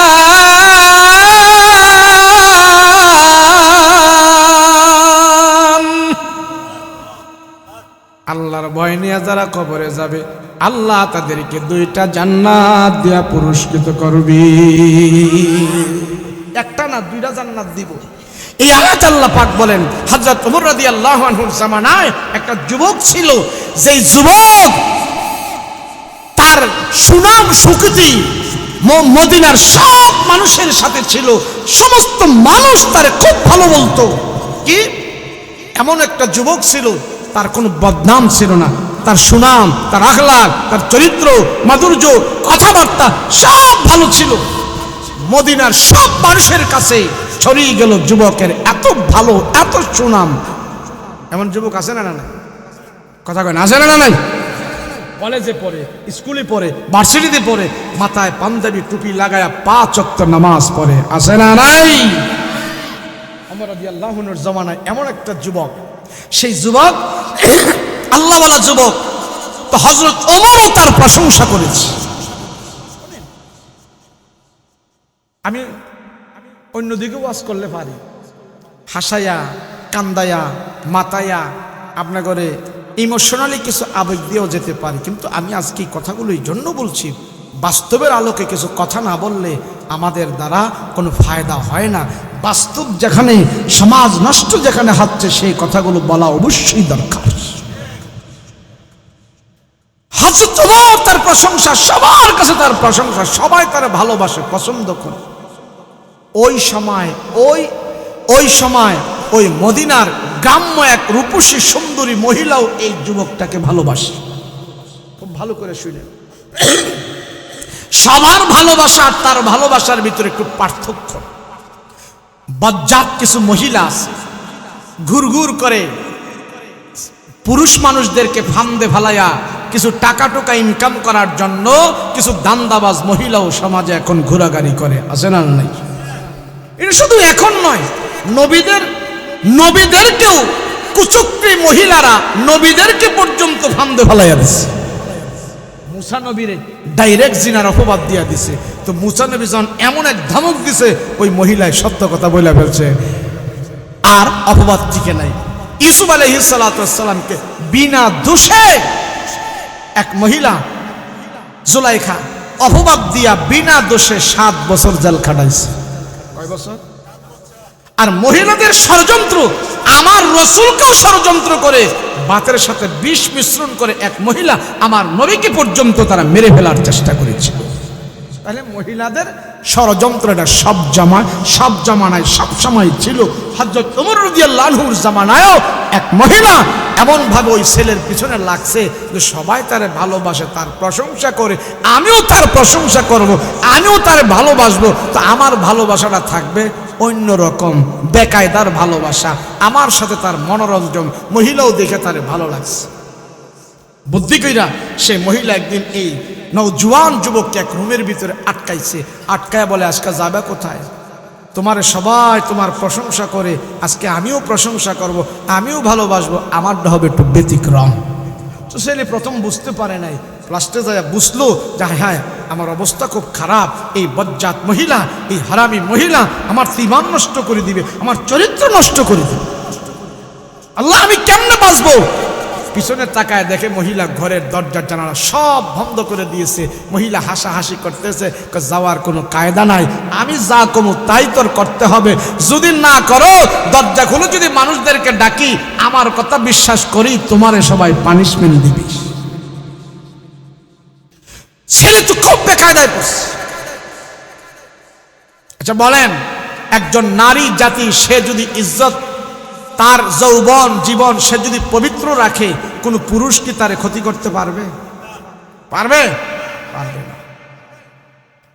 যেমন এক মহিলা এমন পাড়া মহল্লার দুশ্চরিত্র মহিলা, তো আরেক পাড়ার খুব নম্র ভদ্র পয়সাওয়ালা এক ছেলে তার বিরুদ্ধে অপবাদ দিছে।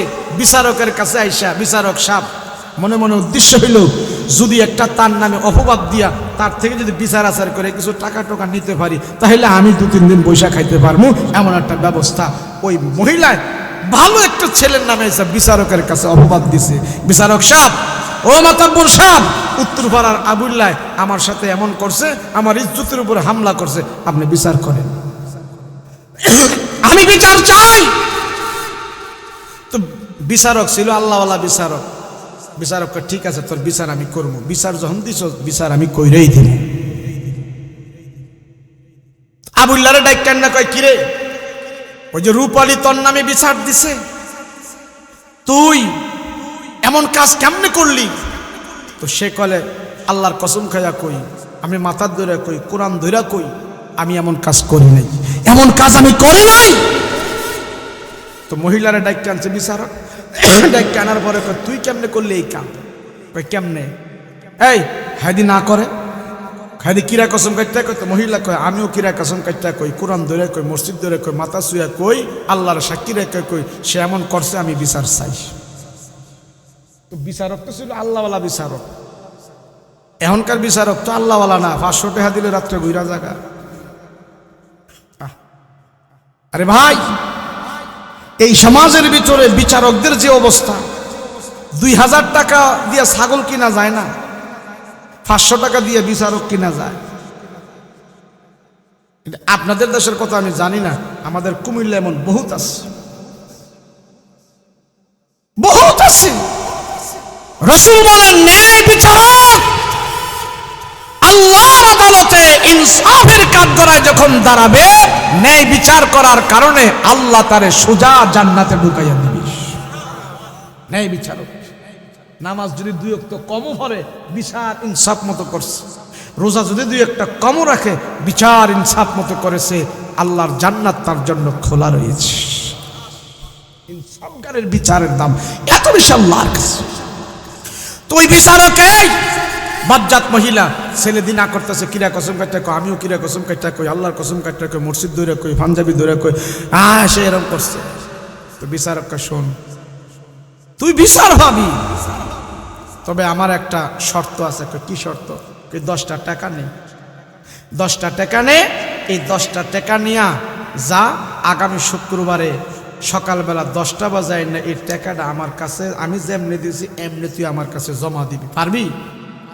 যদি পারস তাইলে তুই মহিলা একদম পিওর, সব বিচার হের উপরে ফরব। ঠিক আছে, দিছে। নেওয়ার পরে ওই ফুলাডারে ডাক্তার না কয়, এই তোর নামে যে অপবাদ দিচ্ছে ওই মহিলার হাতে 10টা টাকা দিছি, আগামী শুক্রবারের আগে এই 10টা টাকা যেমনে হোক তার হাত থেকে আইনা আমার কাছে দিতে হইব। যদি দিতে পারস তাহলে তুই নির্দোষ, আর না দিতে পারলে সব তোর উপরে দোষ। পারবি? চিন্তা ভাবনা করে দেখো, আমার পুরুষ মানুষ মহিলা মানুষের টাকা, আচ্ছা যা আনতে পারবো, ইনশাল্লাহ আনতে পারবো। 2টা জান্নাত আমার জন্য আল্লাহ বরাদ্দ রেখে দিয়েছি। হে যুবক, তুমি চরিত্রবান হও, তোমার মা বাবার খেয়াল রাখো, মা বাবার কথা মতো চলো, মা বাবাকে তুমি দেখাশোনা করো। যেই যুবক মা বাবার চেহারার দিকে তাকায় থাকবে, রসুল বলেন আল্লাহ পাক তোমার গুনাহ খাতা ক্ষমা করতে থাকবে। যেই যুবক মা বাবার চেহারার দিকে নেক নজরে তাকায়া থাকবে, রসুল বলেন আল্লাহ তোর গুনাহ খাতা মাফ করতে থাকবে। তোর রিজিকের ভিতরে আল্লাহ বরকত দিবে, তোর কামাই রুজিতে আল্লাহ বরকত দিবে, তোর বালা মুসিবত আল্লাহ দূর করে দিবে, রোগশোক বিমারি দূর করে দিবে। আর যে যুবক মা বাবার খবর রাখবে না, ভুরি ভুরি টাকায় কামা করল, আল্লাহ সে কামাইয়ের ভিতরে বরকত আল্লাহ দিবে না। সেজন্য আমি বলতে চাই, আজ এই সমাজের ভিতরে আমার আপনার সন্তানগুলো খারাপ হওয়ার কারণটা কি? কারণটাই হলো আমার আপনার সন্তানকে আল্লাহর ভয় শিখাইতে পারি নাই, আমার আপনার সন্তানকে আল্লাহর সাথে পরিচয় করাইতে পারি নাই। রাসূল বলেন, আল্লাহ বলেন, যদি তোমরা আল্লাহকে ভয় করো, আল্লাহ বলেন সর্বপ্রথম ভয় করবা আমাকে, এরপরে সম্মান করবা তোমার মাকে। এই 2 মিলিয়া যখন তুমি দুনিয়াদারি করে আসবা, আমি আল্লাহ খুশি হইয়া ওয়াম্মা মান খাফা মাকাম রাব্বিহি ওয়া নাহান নাফসা আনিল হাওয়া ফাইনাল জান্নাতা হিয়াল মাওয়া। আমি আল্লাহর ভয় যখন তোর ভিতরে থাকবে, আমি আল্লাহ তোর জান্নাত দিয়ে পুরস্কৃত করে দিব। বলেন দুনিয়া কামাই করা সহজ নাকি আখেরাত কামাই করা সহজ? শেষ দোয়া করবো এখনই। দুনিয়া কামাই করা সহজ না আখেরাত কামাই করা সহজ? কথা কন। দুনিয়া কামাই করা কঠিন না? আখেরাত কামাই করা সহজ না? এখন যদি সবাই বলেন সুবহানাল্লাহ, আওয়াজ করে বলেন সুবহানাল্লাহ, আলহামদুলিল্লাহ, লা ইলাহা ইল্লাল্লাহু আল্লাহু আকবার। এই যে প্রথম আমরা সুবহানাল্লাহ বললাম, সুবহানাল্লাহ, রাসূল বলেন হাদিসে আছে, আল্লাহকে রাজি খুশি করার জন্য যারা আশ্চর্যবোধ প্রকাশ করে, প্রশংসা করে, সুবহান শব্দ ব্যবহার করে, সুবহানাল্লাহ বলে, বলার সাথে সাথে আল্লাহ পাক তার জন্য জান্নাতের ভিতরে একটা ফলের গাছ লাগায়া দেয়। শুধু গাছ লাগায় নাই, শুধু গাছ নয়, বলার সাথে সাথে আল্লাহ সেই গাছের ভিতরে ফলেরও ব্যবস্থা করে দিয়েছি। বলেন দুনিয়া থেকে বলা মাত্র ফল খাওয়া যায়? গাছ লাগাইছেন, পানি ডালেন, ডালে বেড়া দেন, বড় হইল, 2 বছর 3 বছর গেল, এর পরও অনেকটি ফল আসে না। জান্নাত কেমন? আখিরাত কেমন? আখিরাত সহজ। আচ্ছা এখানে 100 বছরের কোনো মুরব্বী আছে? আছে কেউ? শেষ। তাহলে বোঝা গেল আমাদের রং তামাশা, হায়াত, মৌত, দাপট, নেতাগিরি, বেডাগিরি 100-র নিচে 100-র উপরে না। কথা কোন ঠিক কিনা? আমল করো। আরে 50-এর উপরে গেলেই তো আমার টেম্পার শেষ। 60-এর উপরে গেলে তো দাঁত লড়ে সরে, গোস্ত খাইতারে না, শক্ত কিছু খাইতারে না, বুড়া বুড়ি ফের ভাল লাগে না, হেদিক যা। কথা কোন ঠিক কিনা? আমল করেন। কি করেন? আমল করেন। কি আমল? আজকে থেকে আমল করবেন। আপনার ছেলে মেয়ে বিবি বাল বাচ্চা সবাই রাতের বেলা ঘুমায় রয়েছে, আপনি একটু ওযু করবেন। হ্যাঁ শোনেন, বিনা টাকায় ট্রিটমেন্ট কোনো ডাক্তার এটি শিখাইব না। সফলতা শান্তি আনার জন্য ব্যক্তিগতভাবে কিছু আমল করবেন, দেখবেন আল্লাহ পাক কেমন শান্তি দেয়। আপনার বউ বেডি বিবি বাল বাচ্চা সবাই ঘুমায় রয়েছে, আপনি 3টা বাজে 2টা বাজে উঠলেন, ওইটা সেরা সুন্দর করে ওযু করবেন, একটা রুমের ভিতরে যাবেন, যে রুমে গেলে বাহিরে কোনো আওয়াজ যায় না, দরজাটা ভালো মতো লাগাইয়া একটা যায় নামাজ বিছাইয়া সুন্দর মতন অজু কইরা আপনি বিড়ি খাইছেন, মদ খাইছেন, যা খাইছেন খাইছেন খাইছেন আগে খাইছেন, এখন না। সব কিছু থেকে পবিত্র হইয়া আপনি বেনামাজি হন, তাও আমি বলবো এই আমলটা করেন।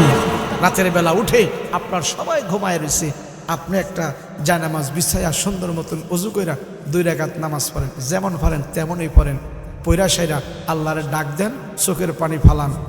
শুধু একদিন এই প্র্যাকটিসটা করেন, দেখবেন সব ঘুমন্ত। আপনি যখন কান্না দিবেন আপনার দিলের ভিতরে একটা অন্যরকম ভাব চলে আসবে, দেখবেন পৃথিবীটা কিচ্ছু না, দুনিয়াতে আমি যা করেছি কিচ্ছু না, আমার আখেরাত আর আমার আল্লাহ হলো আমার জন্য সবচেয়ে বড় ওই ইবাদত। যার দিলের ভিতরে শুট করবে, যার দিলের ভিতরে মজা লেগে যাবে, দেখবেন দুনিয়া সব পিছনে থাকবে, এই ব্যক্তির কাছে ইবাদত বন্দেগী ভালো লাগবে, অল্প রিজিকের ভিতরে শান্তি আসবে। আল্লাহর এই দুনিয়াতে সে যদি গরিব হয়ে এই অবস্থায় মারা যায়, দেখবেন আল্লাহ পাক মৃত্যুটা তার এমন ভাবে হবে, আল্লাহর রাসূল বলেন তাহাজ্জুদের নামাজের আমল যার থাকবে আল্লাহ তার ঈমানের সহিত মৃত্যুবরণ করবে, সমাজের মানুষ তার জন্য প্রশংসা করতে থাকবে। পারবেন না আমলটা করতে? কইলেন একদিন, দেখবেন কত ভালো লাগে। আল্লাহ আমাদেরকে আমল করার তৌফিক দান করেন, বলেন আমিন। আল্লাহ আমাদেরকে হেফাজত করেন, বলেন আমিন। আর প্রতিদিন সালাম দিবেন মানুষের, আসসালামু আলাইকুম ওয়া রাহমাতুল্লাহ। রাজি আছেন? কিয়ামতের আগে শুধু পরিচিত মানুষকে মানুষ সালাম দিবে, অন্য কাউকে সালাম দিবে না কিয়ামতের আগে। হাদিস, রাসূল বলেন কিয়ামতের আগে সালামের প্রচলন কমে যাবে, আর যখন তোমরা বেশি বেশি সালাম দিবে ওই সমাজে রহমত বরকত হবে, কিয়ামত দূরে থাকবে। রাজি আছেন সালাম দিতে? এই সালাম শব্দটা আল্লাহ জান্নাত থেকে পাঠাইছে। কই থেকে? জোরে বলেন। সালাম শব্দটা জান্নাত থেকে আসছে। আসসালামু আলাইকুম ওয়া রাহমাতুল্লাহ। জোরে বলেন আসসালামু আলাইকুম ওয়া রাহমাত। প্রতিদিন 20 জনকে সালাম দিবেন, 20 জনকে না পাইলে 20 বার দিবেন। রাজি আছেন? ঘরের ভিতরে যখন ঢুকবেন, খালি ঘর হলেও ঘরের ভিতরে ঢুকার সময় সালাম দিয়ে ঢুকবেন। সালাম দিয়ে ঢুকলে আল্লাহ পাক ওই ঘরের ভিতরে বরকত দান করে দিবে। ঢুকবেন তো ইনশাআল্লাহ? সালাম দিয়ে ঢুকবেন তো? আল্লাহ আমাদের সবাইকে কবুল করেন, বলেন আমিন।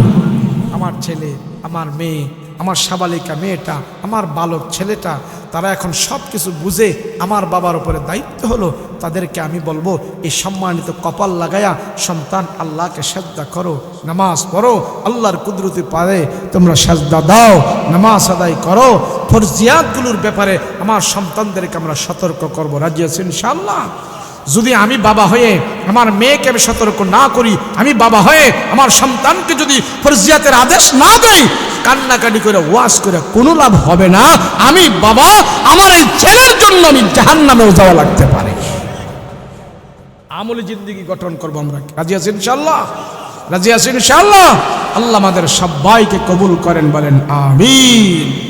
যারা এই ব্যবস্থাপনা করেছে, যারা এই আয়োজন করেছে, এদের আয়োজনের জন্য আল্লাহ পাক সন্তুষ্ট হয়ে তাদের জীবনের গুনাহ খাতা মাফ করে দেয়, বলেন আমিন। আস্তাগফিরুল্লাহাল্লাযী লা ইলাহা ইল্লা হুয়াল হাইয়ুল কাইয়্যুম ওয়া আতুবু ইলাইহি লা হাওলা ওয়া লা কুওয়াতা ইল্লা বিল্লাহিল আলিয়্যিল আযীম। আল্লাহুম্মা সাল্লি আলা সাইয়্যিদিনা নাবিয়িনা শাফিয়িনা হাবিবানা মাওলানা মুহাম্মদ সাল্লাল্লাহু তাআলা আলাইহি ওয়া আলা আলিহি ওয়া আসহাবিহি আজমাইন। আলহামদুলিল্লাহ। সকালে পড়ি আলহামদুলিল্লাহ।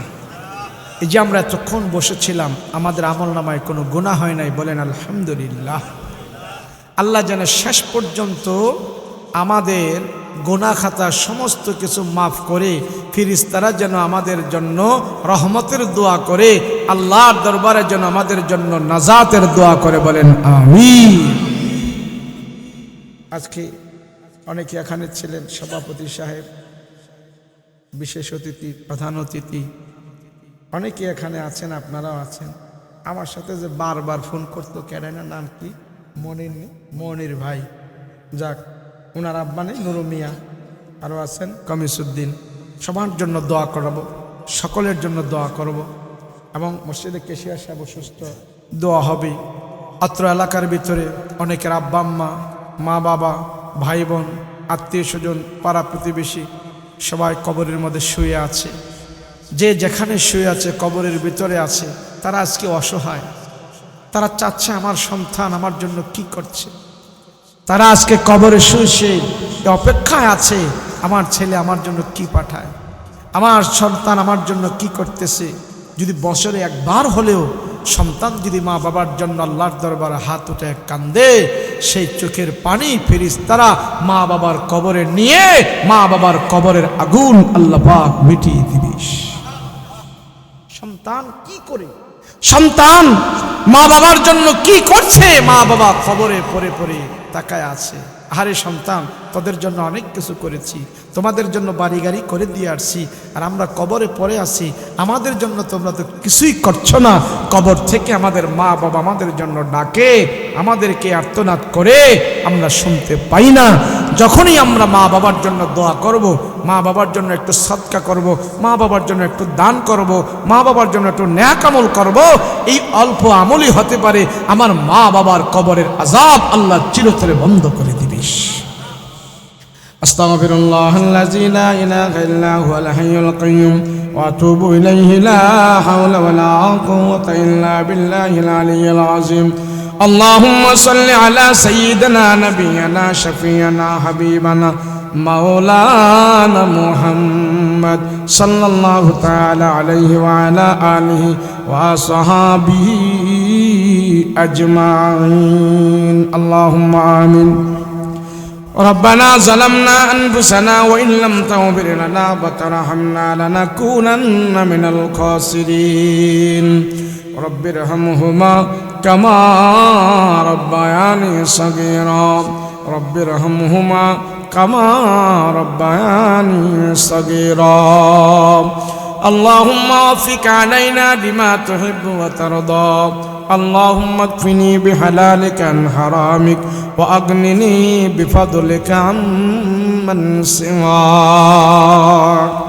رب العالمين পরওয়ারদিগারে আলম, আয় আল্লাহ, রাত্র অনেক হয়ে গেছে, তোমার বান্দারা বাড়িতে যায় নাই, দুইটা হাত তোমার আদালতে উঠায় রাখছে গো আল্লাহ। তুমি টাকা দেখো, কত পাকনা দাড়িওয়ালা, পাকনা চুলওয়ালা মুরব্বী বাবারা তোমার দরবারে দুইটা হাত উঠাইছে। আল্লাহ, প্রত্যেকের জীবনের সব গুনাহ খাতা মাফ করে দাও। আয় আল্লাহ তাআলা, বয়োজ্যেষ্ঠ বৃদ্ধ বাবারা আছে, বয়স বৃদ্ধি হওয়ার কারণে তাদের চুলদারি পাইকা গেছে, গায়ের চামড়া ঢিলা হয়ে গেছে, চোখের পাওয়ার নষ্ট হয়ে গেছে, দাঁতগুলো নাড়াচাড়া করতেছে, সোজা হয়ে দাঁড়াইতে পারে না, লাঠি ভর করে করে তারা মাহফিলে আসে, মসজিদে যায়। এমন বৃদ্ধ বাবা জিদেরকে আল্লাহ তুমি মাফ করে দাও। আয় আল্লাহ, এ মাহফিল যারা দিয়েছে অনেক পরিশ্রম করে, খাটাখাটনি করে, জান মাল ব্যয় করে আল্লাহ এ মাহফিলের আয়োজন করেছে, ব্যবস্থা করেছে। আল্লাহ, তাদের জান মালগুলো আল্লাহ তুমি নাজাতের উসিলা বানায়া দাও। আল্লাহ, টাকা দিয়ে, শ্রম দিয়ে, বুদ্ধি দিয়ে, সময় দিয়ে পরিশ্রম করে আল্লাহ এই গুনাহ মুক্ত ব্যবস্থাপনা করেছে, জান্নাতের বাগানের আয়োজন করেছে গো আল্লাহ। আল্লাহ, তুমি কবুল করে নাও।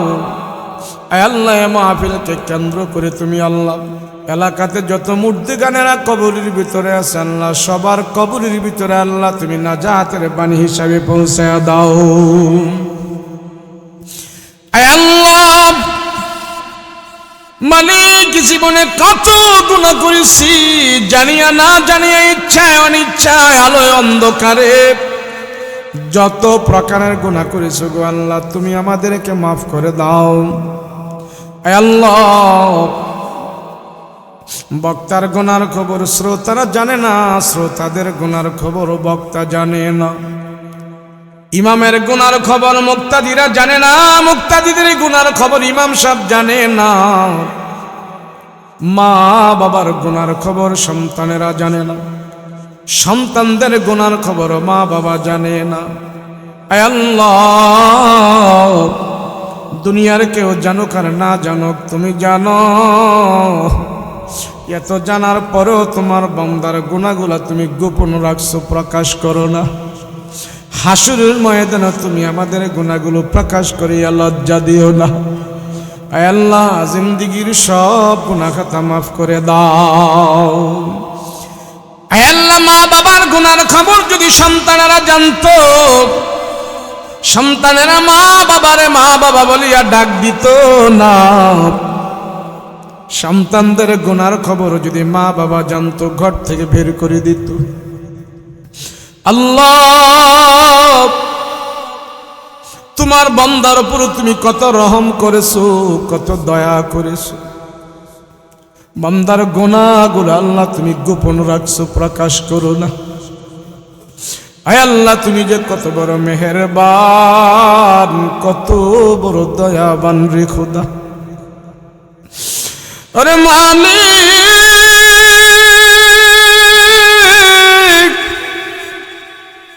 রাত্র যত গভীর হয়, দুনিয়ার মানুষের দরজা জানালা বাসা বাড়ি বন্ধ হয়ে যায়, রোডঘাট গুলো ফাঁকা হয়ে যায়, অফিস আদালত বন্ধ হয়ে গেছে, মন্ত্রণালয় বন্ধ হয়ে গেছে। আল্লাহ, পশু পাখিগুলো যার যার বাসায় চলে গেছে, সাপ বিচ্ছুগুলো গর্তের ভিতরে চলে গেছে। মালিককে তোমার গুনাহগার বান্দা আমরা এখনো বাসায় যাই নাই, বাড়িতে যাই নাই। দুইটা হাত কাঙ্গাল মিসকিন এতিমের মতন তোমার দরবারে উঠায় রাখছি। তোমার কি মায়া লাগে না? তোমার বান্দারা তোমার দরবারে কাঙ্গালের মতন হাত উঠায় রাখছে। আল্লাহ, দুনিয়ার কোন এমপি মন্ত্রীর কাছে আমরা হাত বাড়াই নাই, তোমার দরবারে হাত উঠাইলাম। আল্লাহ,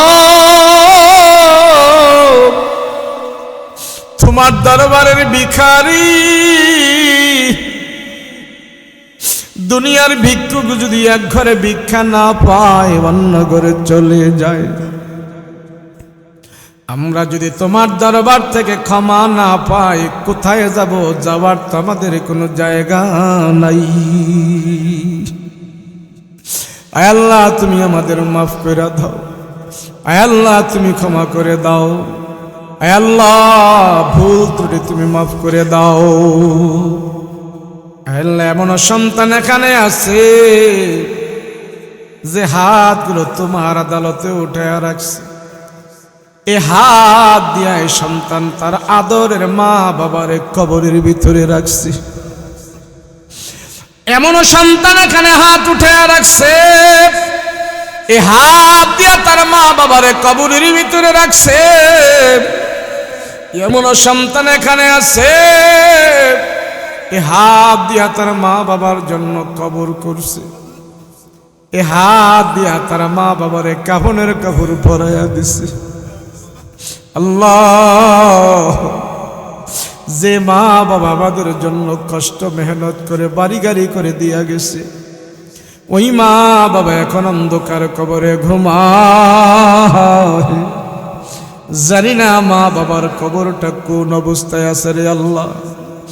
মা বাবার কবরে তুমি আযাব দিও না, মা বাবার কবরে তুমি আগুন জ্বালাও না, মা বাবার কবরে তুমি জান্নাতের বিছানা বিছায়া দাও, মা বাবার কবরে তুমি জান্নাতের বাতি জ্বালায়া দাও, মা বাবার কবরের আযাব তুমি বন্ধ করে দাও। আয় আল্লাহ, ঈদের দিন আসলে মা বাবা আমাদেরকে নতুন জামা পরায় আনন্দ করাইতো। মাঝে মাঝে দেখতাম বাবার গায়ে পুরান জামা থাকতো, আর বাবা সন্তানদেরকে নতুন জামা পরায়া হাসি মুখে ঈদ করাইতো। সেই মা বাবারে আমরা নতুন জামা পরাইতে পারি নাই। মৃত্যুর পরে আমরা মা বাবারে কাফনের জামা পরাইয়া বিদায় করে দিছি। রে মালি, মা বাবা আমাদেরকে ছোটকালে প্রস্রাব পায়খানা পরিষ্কার করাইয়া দিছে, মা বাবা আমাদেরকে সাবান দিয়া মাইজা গোসল করাইয়া দিছে। ওই মা বাবার মৃত্যুর পরে আমরা বরুই পাতার গরম জলের গোসল করাইয়া দিছি। আল্লাহ, মা বাবারে পর্যাপ্ত পরিমাণ খেদমত করতে পারি নাই রে খোদা, খেদমত করতে পারি নাই। আল্লাহ, ছোটকালে মা বাবা আমাদেরকে কত আনন্দ করছে, কাঁধে করে করে নিয়ে ঘোরাঘুরি করছে। মৃত্যুর পরে সেই আদরের মা বাবারে আমরা কাঁধে করে করে নিয়ে কবরের ভিতরে রাখছি। ওরে মালি, ওই মা বাবার কবরের ভিতরে আযাব দিও না। আল্লাহ, পিতা মাতার কবরে আযাব দিও না, দাদা দাদির কবরে আযাব দিও না, নানা নানির কবরে আযাব দিও না। মরিয়া গিয়াছে যাদের মা ও বাপ, আল্লাহ তুমি করে দিও তাদের গুনাহ খাতা মাফ। আয় আল্লাহ, আমরাও তো একদিন কবরের যাত্রী হব, দুনিয়ার জমিন ছেড়ে আমরাও তো একদিন কবরে যেতে হবে রে আল্লাহ। মরণ নামক বস্তু আমাদের সাথে সাক্ষাৎ করবে রে আল্লাহ। ইমানি মরণ দিও, নামাজরত অবস্থায় মরণ দিও, রুকু অবস্থায় মরণ দিও, সাজদা অবস্থায় মরণ দিও, কোরআন তেলাওয়াত অবস্থায় মরণ দিও। বেঈমানি মরণ দিও না, নাপাকি মরণ দিও না, মুনাফিকি মরণ দিও না, জাহান্নামী মরণ দিও না, ইমানি মরণ আমাদেরকে দান করিও। আল্লাহ, মক্কা মদিনায় যাওয়ার তৌফিক দান করে দাও, হজ্জে বাইতুল্লাহর মেহমান বানায়া দাও, খানায় কাবার গিলাপ ধরে ধরে আমরা কান্না করব সেই সুযোগ করে দাও।